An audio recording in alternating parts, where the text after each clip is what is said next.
Muy buenas tardes, mis estimados hermanos y amigos en la fe.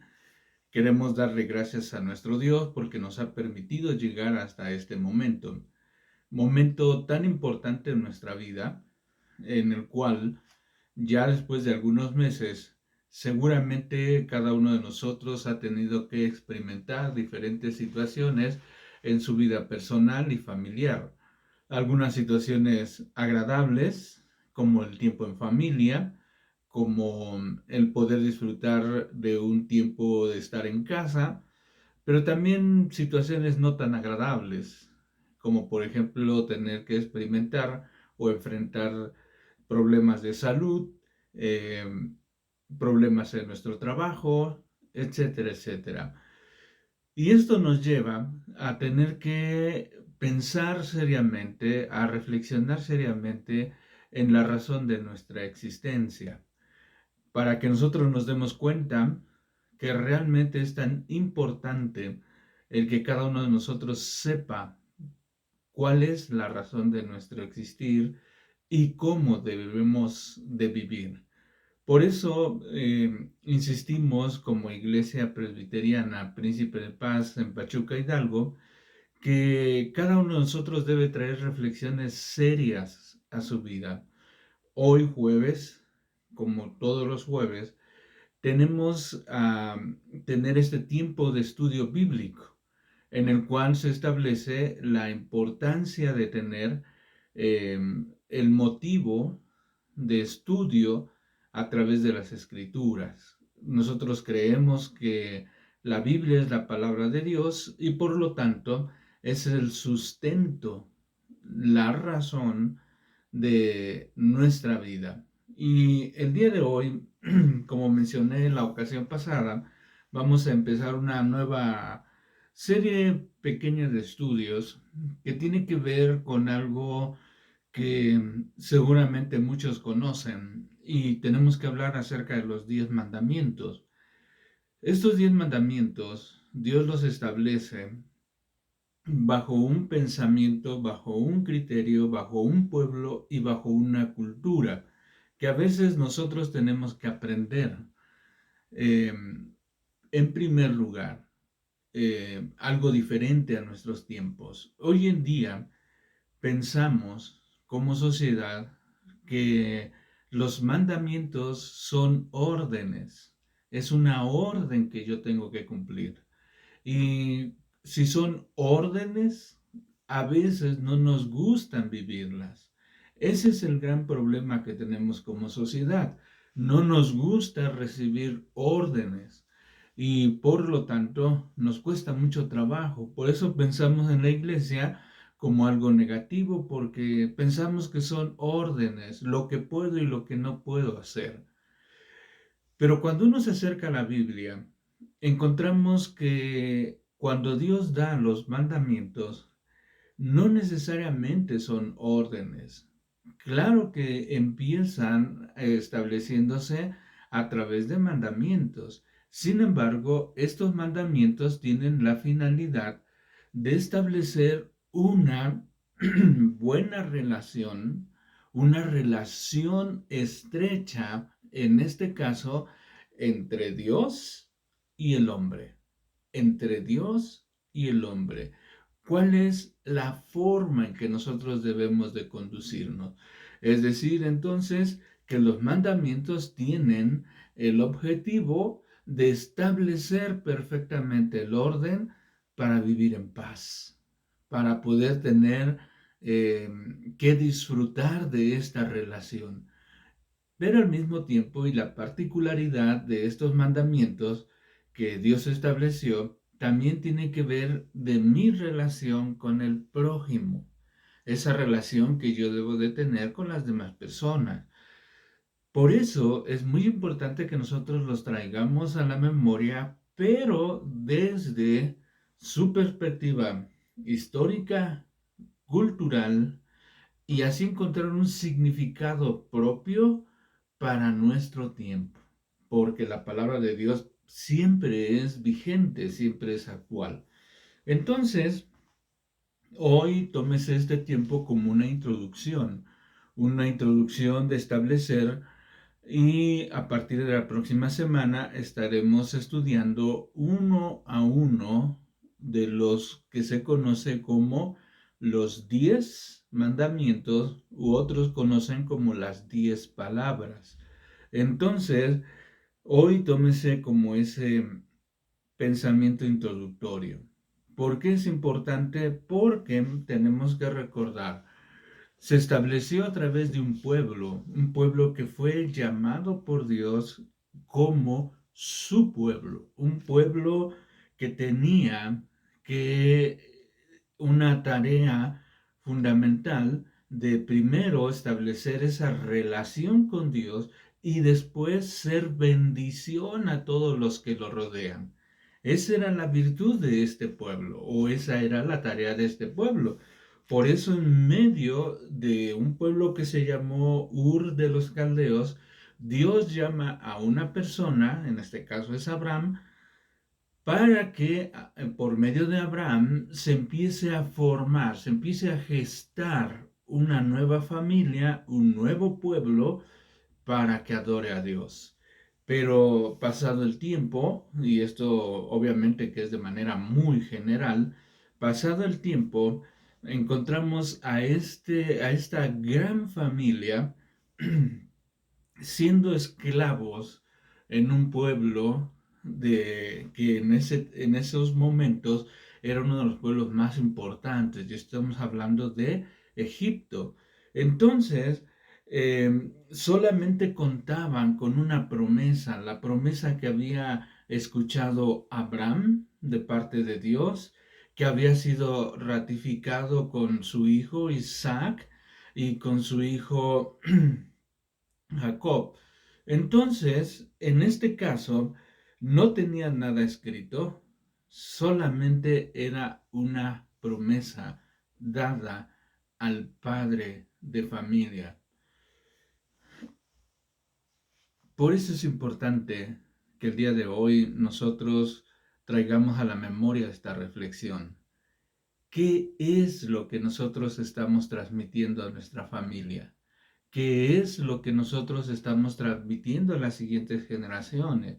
Hoy, a diferencia de esa gran familia, nosotros tenemos algo escrito. Ellos no lo tenían. Entonces, basados en esa sola promesa, llegan a Egipto, llegan a ser esclavizados y bajo esa promesa empiezan a clamar a un Dios que solamente contaban de él su promesa. Promesa de ser una gran familia, ser un gran pueblo y sobre todo ser de bendición.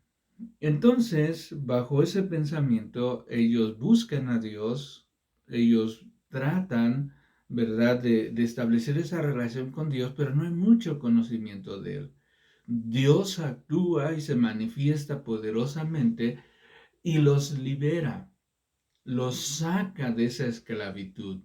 Y entonces el pueblo no tiene un lugar a donde llegar, no tiene tierra, no tiene administración, como es una gran familia, se basaban en el patriarca, en el padre principal, pero ahora han crecido tanto que hay muchos padres de familia, pero no hay una estructura, no hay una forma de gobierno.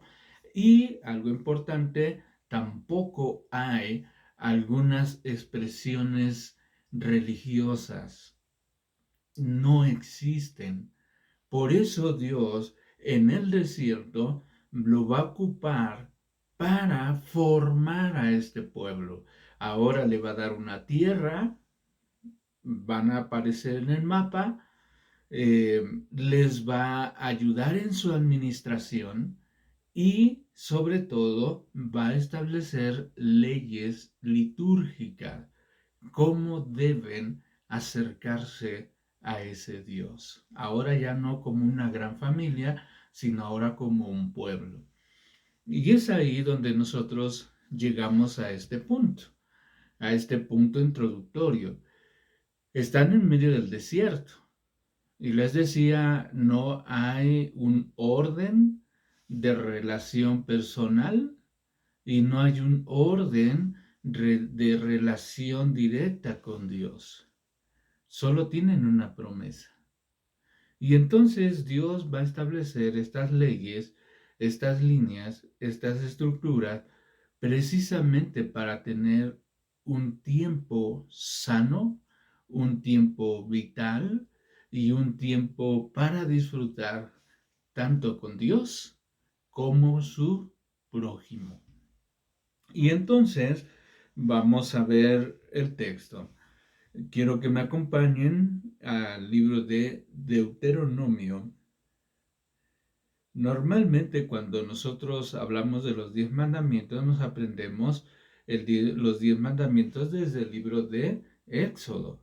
Pero hoy conviene empezar leyendo cómo lo resume Moisés en Deuteronomio. Deuteronomio. Según el texto, ya están prácticamente a unos pasos de entrar a la tierra donde van a empezar a habitar, conocido como una tierra prometida. Están a unos pasos. Y entonces lo que hace Moisés es traer a la memoria cómo Dios los saca desde Egipto y cómo han pasado durante todo este tiempo y cómo Dios los ha cuidado, cómo Dios ha provisto durante tantos años y hasta llegar a este momento. La inquietud es algo así como una reflexión pastoral. No se olviden, cuando tomemos la tierra, va a llegar el tiempo de bendición, va a llegar el tiempo de felicidad. No nos olvidemos de Dios, quien nos ha traído hasta este lugar. Y entonces, este libro de Deuteronomio es como una aplicación, como una reflexión de los otros libros. Y fíjense lo que dice Deuteronomio capítulo 5. Deuteronomio capítulo 5. Y dice el texto así. Voy a empezar a leer desde el versículo 1. Llamó Moisés a todo Israel y les dijo: Oye, Israel, los estatutos y decretos que yo pronuncio hoy en vuestros oídos, aprendedlos y guardarlos para ponerlos por obra. Noten ustedes lo que les estoy mencionando. A diferencia de Éxodo, por ejemplo, el pasaje que algunos llaman paralelo, ahí es Jehová el que habla. En este caso es Moisés el que habla. Y Moisés entonces llama al pueblo y Moisés obviamente que va a hacer referencia a las palabras de Jehová, pero ahora las va a presentar como una reflexión personal de Moisés. ¿Qué dice Moisés? Dice: escuchen los estatutos y decretos que yo pronuncio hoy en vuestros oídos, aprendedlos y guardarlos para ponerlos por obra. Dos cosas que tenemos que hacer: aprenderlos, nos los tenemos que aprender, y guardarlos. Guardarlos no significa ponerlo en un estante y que no tenga vida. No, guardarlos significa hacer lo propio, vivir acorde, vivir de acuerdo a. Y en este momento, entonces, lo que está diciendo Moisés es: apréndelo y vive acorde a lo que estás aprendiendo. Por eso es importante que los 10 mandamientos tengan vigencia en nuestra vida. Vamos a aprendernos los 10 mandamientos. Y entonces vamos a aprendernos los 10 mandamientos para vivir acorde a estos mandamientos. Y dice el texto, versículo 2. Jehová nuestro Dios hizo pacto con nosotros en Horeb. No con nuestros padres hizo Jehová este pacto, sino con nosotros, todos los que estamos aquí vivos, cara a cara. Habló Jehová con vosotros en el monte en medio del fuego. Yo estaba entonces entre Jehová y vosotros para declararos la palabra de Jehová, porque vosotros tuvisteis temor del fuego y no subiste al monte. Y es lo que yo les decía, es una aplicación, el libro de Deuteronomio es una aplicación de lo que sucedió en el libro de Éxodo. Éxodo sucede casi poco más de 35, 38 años atrás. Ahora Moisés lo está aplicando y dice, ¿recuerdan ese momento? Dios habló con nosotros y yo estaba ahí y yo estaba en medio de Dios y el pueblo para declararles lo que Dios quería y decía. Entonces, por eso es importante que ustedes y yo empecemos a reflexionar sobre estos mandamientos. ¿Por qué? Porque estos mandamientos no son órdenes. Estos mandamientos van a establecer ese vínculo de relación. ¿Cómo quiere Dios que nos relacionemos con Él? ¿Qué es lo que espera Dios de nosotros? Pero en un establecimiento de relación personal. Por eso, cuando al Señor Jesús en el Nuevo Testamento se le pregunta, ¿cuál es el resumen? ¿Cuál es el más grande mandamiento? Y dice Jesús, hablando de estos mandamientos y hablando de todo el Antiguo Testamento, dice, amarás al Señor tu Dios. Amarás al Señor tu Dios. Por eso quiero concluir con ustedes que como padres es importante establecer líneas de relación en nuestra familia, porque esto va a ayudarnos a crecer, a relacionarnos, a que no vivamos una ambigüedad, pero más cuando se trata con Dios. Dios está establecido cómo quiere que le adoremos. No son inventos, no es inventar cosas nuevas, no es lo de ahora. ¿Qué estableció Dios? Y eso espera de cada uno de nosotros. Si Dios nos lo permite, los jueves estaremos estudiando los 10 mandamientos. Y si me permiten decirlo, tengan como tarea repasar, pero sobre todo aprendernos el primer mandamiento. Y sobre eso vamos a estar estudiando. Que Dios les bendiga y nos vemos el próximo jueves.